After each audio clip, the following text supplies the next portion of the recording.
जालना मनपाची धडक कारवाई, 10 quintal single use plastic जप्त।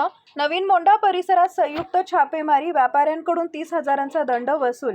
जालना शहर प्लास्टिक मुक्त करण्यासाठी महानगरपालिकेने कारवाईचा बडगा उगारला असून नवीन मोंढा परिसरात मोठी धडक कारवाई करण्यात आली आहे। या कारवाईत मोठ्या प्रमाणात सिंगल यूज प्लास्टिक जप्त करण्यात आले। जालना महानगरपालिकेच्या स्वच्छता पथकाने शुक्रवारी 27 मार्च रोजी नवीन मोंढा बाजारपेठेत संयुक्त शोध मोहीम राबवली। या कारवाई दरम्यान पारसमल, मोहनलाल जैन, महालक्ष्मी ट्रेडर्स यांच्यासह काही दुकानांमध्ये प्रतिबंधित सिंगल यूज प्लास्टिकचा मोठा साठा आढळून आला। सुमारे 10 क्विंटल प्लास्टिक जप्त करण्यात आले असून संबंधित व्यापाऱ्यांकडून 30,000 रुपयांचा दंड वसूल करण्यात आलाय। प्लास्टिक कचरा व्यवस्थापन अधिनियम 2016 नुसार 120 मायक्रॉनपेक्षा कमी जाडीच्या प्लास्टिक कॅरी बॅग्स तसेच सिंगल यूज प्लास्टिकचा वापर, साठवण आणि विक्री करणं दंडनीय गुन्हा आहे।